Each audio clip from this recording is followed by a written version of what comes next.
अस्सलामुअलैकुम सामीन।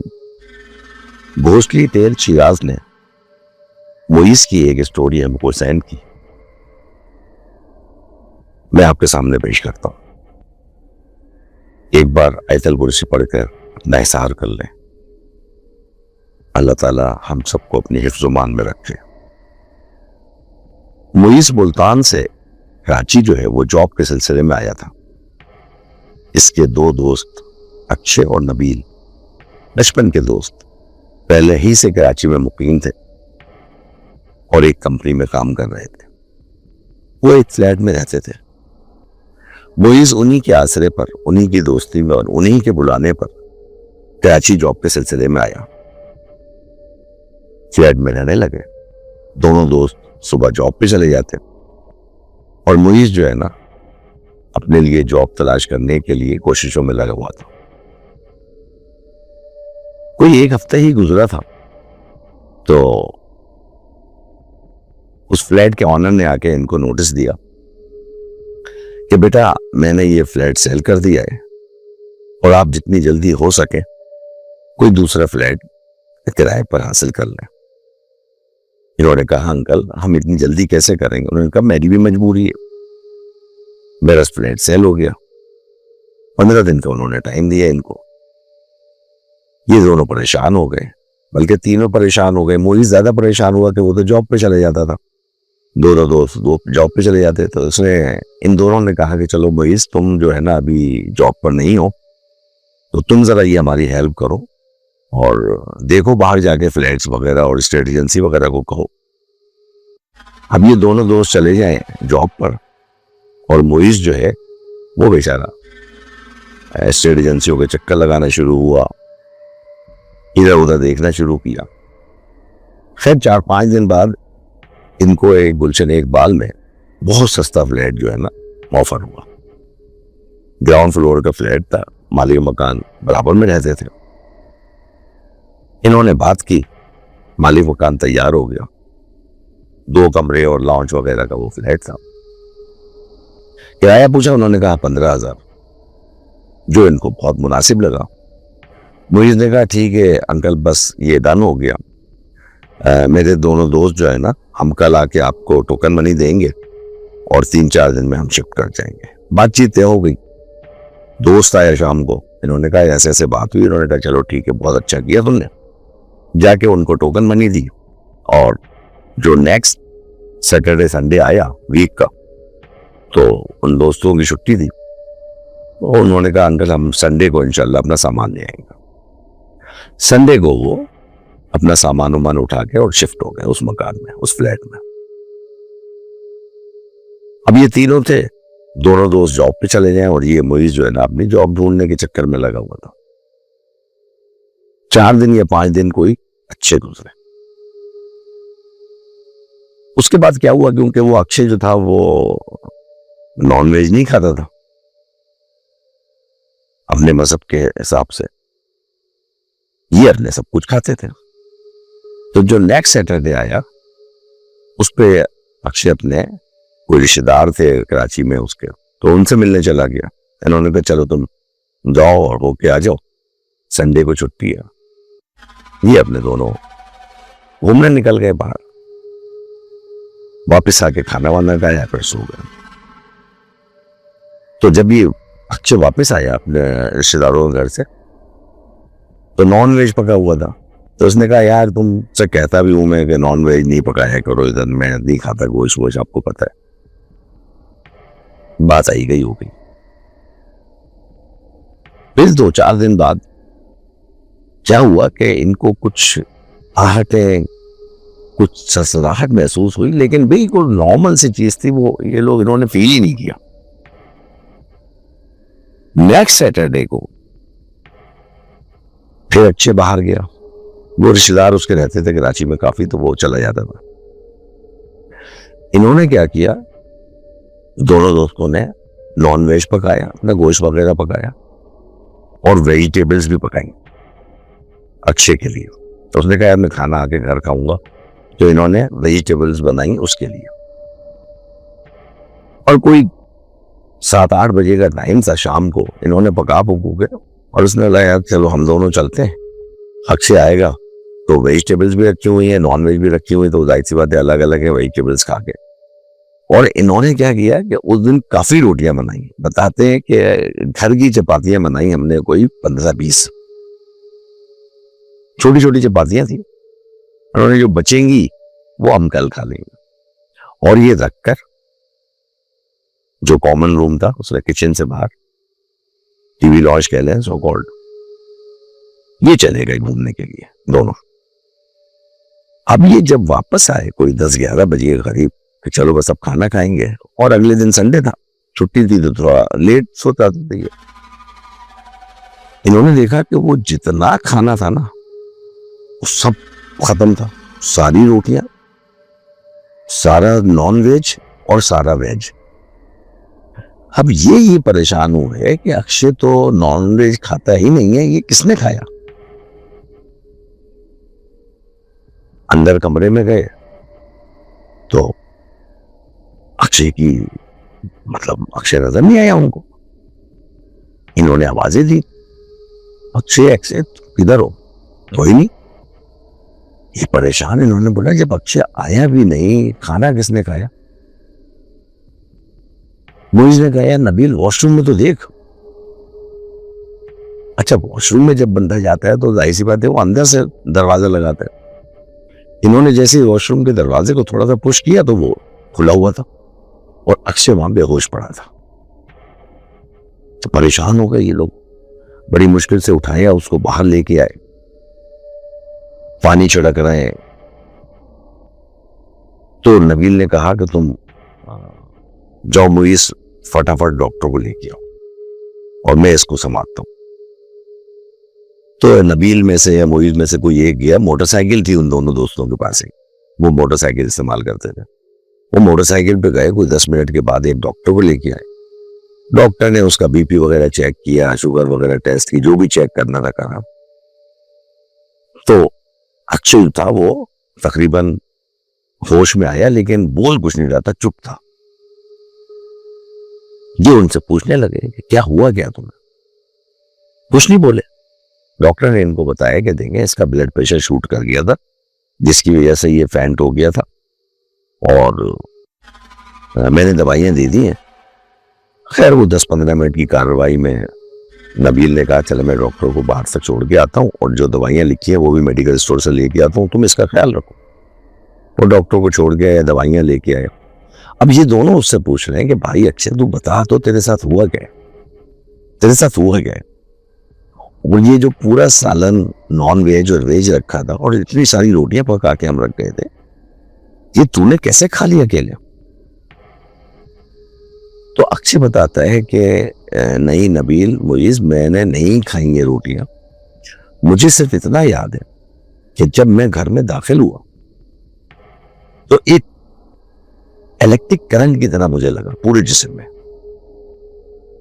मैं जल्दी से रूम में अपने आया और वो ऐसा लगा जैसे इलेक्ट्रिक करंट मेरे जिस्म में लगा है और उस करंट की वजह से मैं बेहोश हो गया हूं।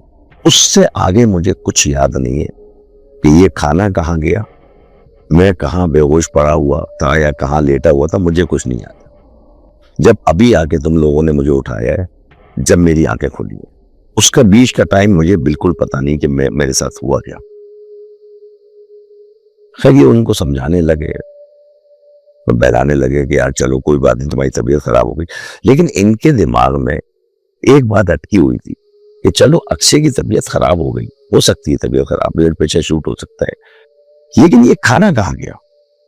जबकि अक्षय जो है वो इतना ज्यादा मतलब नॉन वेज से परहेज करता था, वो कभी नॉन वेज नहीं खाता था। तो ये खाना कहाँ गया, गोश्त वगैरह जो पका हुआ था। नबील और मुइज बातें करने लगे, छोड़ो यार इस वक्त अक्षय की तबीयत खराब है और हमें उसको टेक केयर करना है, जो होगा देखा जाएगा। खैर ये सो गए। अब उस दिन से मुस्तकिल अक्षय की हालत सही नहीं थी, वो चुप चुप रहने लगा। 3-4 दिन ऑफिस की छुट्टी की उसने। नबील चला जाता था ड्यूटी पर, मुइज की क्योंकि जॉब नहीं लगी थी वो उसके साथ रहता था। मुइज उससे बार बार पूछता है कि अक्षय तुम मुझे बताओ तो तुम्हारे साथ आखिर हुआ क्या है, कोई बातें सोच रहे हो वो अजीब अजीब सी बातें, हम तुम्हें किसी डॉक्टर के दूसरे के लिए चले। बोला यार मुझे कुछ समझ नहीं आ रहा, मुझे यहाँ पर जो है ना, जब मैं सोता हूँ तो मुझे रात को दरवाजे के ऊपर बाहर किसी लड़की के रोने की आवाज आती है। तो मुझे तो नबील उससे मजाक करने ले, भाई नबील इसके साथ तो कोई लड़की अटैच हो गई है, वो तो रोती है इसके लिए आके, मतलब उससे जैसे जॉली दोस्त करते हैं आपस में ना, फनी बातें, वो इस तरह की करने लगे। 2 रात बाद ये लोग सो रहे थे तो अचानक जो है ना, वो मोइस चीख के उठा। नबील की भी आंख खुली, इसके दूसरे अक्षय की भी आंख खुली। उसने कहा मोइस क्या हुआ? कहने लगा यार मुझे बाहर दरवाजे से ना किसी लड़की के रोने की आवाज आ रही है, जैसे वो सिसकियां ले लेकर रो रही है बहुत जोर जोर से। तो नबील ने कहा रुको एक सेकंड, उसने जाके दरवाजा खोला बाहर का फ्लैट का। उसने बोला कोई भी नहीं है यहाँ पर यार, तुम क्या बातें कर रहे हो, तुमने कोई ख्वाब देखा होगा। मोइस ने कहा नबील मैंने ख्वाब नहीं देखा, मैंने बाहोश आवाज में नींद में नहीं था, मैंने बाहर किसी लड़की की आवाज सुनी है। और जब अक्षय ने हमको ये बात बताई थी तो हम उसका मजाक उड़ा रहे थे, तुम भी मजाक उड़ा रहे थे। आज मुझे भी उस लड़की की आवाजें आई हैं। खैर अब 1 से 2 हो गए, 2 दिन गुजरे, यही कैफियत नबील के साथ हुई। फिर इन दोनों ने बोला कि नबील अब तुम्हें यकीन आया। अब ये सिलसिला मुस्तकिल चलता रहा। अब इनके जहन में ये लोग, उन्होंने कहा कि यार हम चलते हैं मालिक मकान के पास। ये तीनों दोस्त मालिक मकान के पास गए, क्योंकि वो बराबर वाले मकान में रहता था, फ्लैट में रहता था ग्राउंड पे। उसने बोला अंकल ऐसे ऐसा सिलसिला है और आपने हमें बताया नहीं। तो मालिक मकान कुछ कहने के बजाय इन पे उल्टा और रिएक्ट कर रहा है, चीख के बोल रहा है कि यार तुम मेरे मतलब फ्लैट को बदनाम कर रहे हो, तुम्हें रहना है रहो, नहीं रहना है तो तुम जाओ, इधर से निकलो। तो उसने बोला आप हमारा किराया वापस करें, हम वापस चले जाएंगे। तो मालिक मकान ने कहा मैं कोई किराया विराया वापस नहीं करूंगा, जाओ दफा हो जाओ। मतलब गुस्से में उसने कहा तुम तो मेरे फ्लैट को बदनाम कर दोगे। और कहने लगा क्या तुमने शराब वराब पीना शुरू कर दी है? उन जवान लड़के थे, जाहिर सी बात है। तो उसने ये भी एक थ्रेट किया। तो लगा अंकल आप कैसी बातें कर रहे हैं? बोला कि ऐसी बातें तो यही तुम जो बता रहे हो उसमें तो यही लग रहा है कि तुम शराब के नशे में कुछ उल्टी सीधी बोल रहे हो। फिर उन्होंने बोला कि भाई हालात नाजुक है, हम जवान लड़के हैं, हमारी बात का कोई यकीन नहीं करेगा। ये अंकल हैं, पुराने रहते हैं यहाँ पर, मालिक हैं इस फ्लैट के, सब लोग इन्हीं की बात का यकीन करेंगे, हमें तो आए हुए अभी 10-15 दिन हुए। ये चुप करके आ गया। उन्होंने कहा ठीक है अंकल कोई बात नहीं। लेकिन इन्होंने आके ये तय कर लिया अपने जहन में यार हम जो है ये जो सिक्योरिटी जमा कराई है इसको रेंट में एडजस्ट करवा के 1-2 महीने और यहां से निकल लेंगे। जब तक हमारी सिक्योरिटी जो है ना वो रेंट में एडजस्ट ना हो जाए हम रहेंगे यहाँ पर, और उसके बाद हम ये फ्लैट छोड़ देंगे। लेकिन किस्मत को तो कुछ और ही मंजूर था, उनको वो टाइम ही ना मिला। वेरी सेकेंड डे अक्षय की हालत ऐसी हो गई कि वो कांपने लगा और उसका जिस्म अकड़ गया, मुंह से झाग आने लगे और वो जोर जोर से रोने लगा। ये लोग दोनों घबरा गए। इसने बोला यार अब ये वाली कैफियत जो है अब इसके तो मतलब किसी पेरेंट्स को बताना पड़ेगा, अगर इसको कुछ हो गया तो हम कहां से जवाब देंगे। उन्होंने अक्षय के वालिद को फोन किया, फादर को फोन किया अक्षय को। उन्होंने पूरी कैफियत बताई कि अक्षय के साथ ऐसा ऐसा हो रहा है, अंकल आप कराची आए और आके देखें। वो कहीं सिंध के किसी दूसरे शहर में रहते थे। वो आए अक्षय के फादर, फिर वो उसके साथ मिलके फिर मालिक मकान के पास गए, उस फ्लैट वाले के मालिक बड़े मियां के साथ। उन्होंने कहा बड़े साहब आप मुझे बताएं कि क्या बात है, ये बच्चे की हालत ऐसी हो रही है कुछ इस फ्लैट में, तो आप खुद बताएंगे या फिर मैं किसी और से इलाज करवाऊं, किसी और से पूछवाऊं। तो उसने जो अंकल थे मालिक मकान, उन्होंने कहा जाए किसी से ही पूछवा लें, बकवास ना करें, निकले मेरे दरवाजे से जाए दफा। मतलब बड़ा अजीब तरीके से बिहेव किया उसने, एग्रेसिव मूड में जवाब देता था वो। खैर इसके अक्षय के फादर और ये दोनों दोस्त वापस आ गए। उन्होंने कहा बेटा ऐसा करो मैं जा रहा हूं अभी, और अगर अक्षय की साथ कोई और वाकया हो जब तुम्हारी कोई हालत हो तो मुझे फोन करना, अब मैं किसी को साथ लेकर आऊंगा, अब वही बताएगा कि इसमें क्या है। वो चले गए। 2 दिन के बाद फिर वही वाकया हुआ। अक्षय जो है ना, वो इनको नींद बेहोशी की हालत में पाया गया। अब वो ना ऑफिस जाता था बेचारा, ना खा पी पाता था सही तरह से, और अजीब उसकी आंखों में ना एक बेरौनकी सी होती थी। और ये दोनों दोस्त, जाहिर सी बात है उसके पक्के दोस्त थे, वो उसकी टेक केयर करते थे। नबील ऑफिस चले जाता था, मुईस की जॉब नहीं लगी थी, वो उसके साथ सारा दिन होता था फ्लैट में, वो उसको संभालता था। तो नबील ने पूछा, मुईस ने पूछा उससे, अक्षय से, कि तुम मुझे बताओ तो बोलने लगे, आज मेरे कान में एक आवाज आई है लड़की की कि तुमने यहां आकर अच्छा नहीं किया। इस तरह के अल्फाज जो ना कोई मेरे कान में बोले गए। इन्होंने कहा कि यार उनके अक्षय के फादर को फोन करो और वो किसी को भी लेकर आए। उसने कहा ठीक है। इन्होंने फोन किया, उनके फादर ने कहा अक्षय के मैं सुबह आऊंगा। अब जब वो सुबह आए तो अपने साथ एक आलिम को लेके आए, बाबा को लेके आए। बाबा ने खैर कोई पढ़ाई शढ़ाई की और इन तीनों के हाथ में कुछ वो धागे से बांधे और गले में इनको पढ़ के कोई ताबीज से दिए। वो बोला, बेटा तुम तीनों जो है ना, मैंने तो समझ लिया यहां पर क्या है। तुम तीनों ये धागे नहीं उतारना, ताबीज नहीं उतारना, आराम से रहो। और ये मुईज और नबील जो है ना, ये हमेशा बेचारे क्या करते थे कि जब भी अक्षय की हालत ऐसी होती थी या रात को, ये मोबाइल पे आयतल कुर्सी लगाकर और जोर से उसको वॉल्यूम में सुनकर वो फिर सोते थे। और जब भी कोई इस किस्म का मसला होता था अक्षय के साथ, ये बेचारे जो भी पढ़ सकते थे पढ़ते थे। खैर वो बाबा चले गए, हालत फिर नहीं सुधरी। फिर 2 दिन बाद बाबा को लेके उनके फादर आए दोबारा।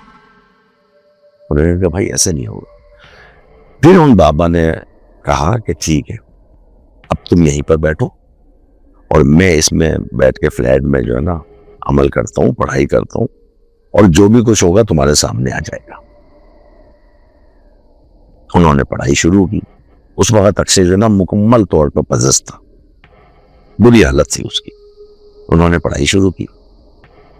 अजीब सी चीखें, हंसी की आवाजें, कभी रोने की आवाजें, जैसे कोई लड़की जो है ना वो रो रो के दीवार की तरफ अपना सर मार रही है, दरवाजे पर ढक रही है। ये नबील और मुईज दोनों सहमे हुए और अक्षय के फादर भी। अब इन्होंने क्या देखा कि दरवाजे के बाहर वो जो मालिक मकान है, बड़े मियां बड़े साहब, वो खड़े हुए देख रहे हैं इस अमल को। जब अमल मुकम्मल हुआ तो बाबा ने उस मालिक मकान को कहा, क्यों बड़े साहब, अब आप इन लोगों को खुद सब कुछ बताएंगे या मैं बताऊं पूरी बात खोल के? कौन लड़की है ये जो अक्षय के जिस्म में जो है ना वो घुसी हुई है और उसको पजेस किया हुआ है? आप अपने मुंह से बताएंगे, मैं बताऊं? जब वो बाबा जो है ना मालिक मकान जो है बड़े मियां, वो खुले, वो अंदर आए फ्लैट के, पहले तो बाहर ही खड़े थे दरवाजे पे। उन्होंने कहा कि हाँ देखें, मैं, मेरे बेटा और बेटी यहाँ, बेटा और बहू जो है वो इस फ्लैट में रहते थे और वो मुझसे नाराज है क्योंकि उनकी बेटी यानी कि मेरी पोती, निदा नाम बताया उन्होंने, वो किसी से मोहब्बत करती थी और वो किसी लड़के से शादी करना चाहती थी। उस लड़के ने उसको बहुत सुहाने बाग दिखाए, लेकिन आखिर में धोखा दिया और वो लड़की मर्दों के वजूद से नफरत करने लगी, लड़कों से नफरत करने लगी, उसका किसी पे भरोसा नहीं रहा। और वो पूरी लंबी स्टोरी उन्होंने बताई। इन शॉर्ट ये कि उसने आखिर में उस फ्लैट में अपने आप को मार लिया, सुसाइड कर लिया। और इसी वजह से मेरा बेटा और बहू जो है ना ये फ्लैट छोड़ के चले गए। और उस दिन से इस फ्लैट में इस किस्म के असरात हैं। तो इन्होंने कहा कि फिर हम जब आपके पास 2 दफा आए तो आपने हमें क्यों नहीं बताया? और आपने हमको डांट के और मतलब हार्ड टॉक करके हमको जो है ना वो निकाल दिया, घर से जाने दिया कि निकल जाओ, तुम तो शराब पीने लगे हो, तुम मेरे फ्लैट को बदनाम कर रहे हो। तो उस वाले मकान ने इनसे एक्सक्यूज किया, माफी मांगी कि बेटा मैं डर गया था, एक्चुअली मेरे बेटा जो है ना वो मुझसे नाराज है, वो यहाँ रहता भी नहीं है, ना वो मुझे सपोर्ट करता है। मेरी पेंशन के अलावा मेरी आमदनी का ये वाहिद जरिया है, फ्लैट का जो किराया मिलता है तो मैं अपना घर चलाता हूँ, मैं अकेला यहाँ रहता हूँ। मैं नहीं चाहता था कि ये फ्लैट इतना बदनाम हो जाए कि कोई इसको किराए पर ही ना ले। तो मेरी गलती है, मैं तुमसे माफी चाहता हूँ। जब उन आमिर बाबा ने, जो आलिम साहब आए थे बाबा ने, उन्होंने कहा कि आप इनका अगला महीना जो भी है उनका किराया तो सिक्योरिटी रखी वो वापस करें, और फिर वो बात तय हो गई। उन्होंने जो भी मामला था वो 15-20 दिन रहे मजीद उसमें फ्लैट में, उसके बाद वो फ्लैट छोड़ दिया। अक्षय जो है तकरीबन 1.5 महीने तक, 1 महीने तक वो ऑफिस मजीद नहीं गया। फिर उसकी तबीयत ठीक हुई, फिर उसने जॉब पे जाना शुरू किया, और इसी टाइम में मुइज की भी जॉब लग गई। तो वो तीनों जॉब करते हैं और आज भी एक दूसरी जगह गुलशन के किसी दूसरे इलाके में फ्लैट में रहते हैं वो। ये मुइज ने अपनी कहानी भेजी थी कि गुलशन इकबाल का एक फ्लैट है जिसमें हमारे साथ ये वाकया पेश आया। तो इंशाल्लाह थर्सडे को एक और टेप के साथ और सैटरडे को लाइव स्ट्रीम में आप सब लोगों से मुलाकात होगी। अपना बहुत ख्याल रखिएगा। अल्लाह हाफिज।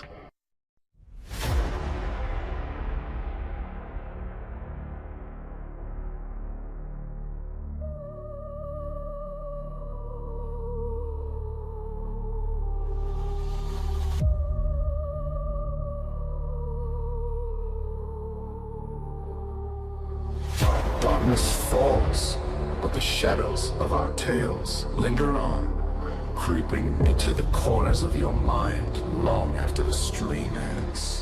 Sleep tight if you dare.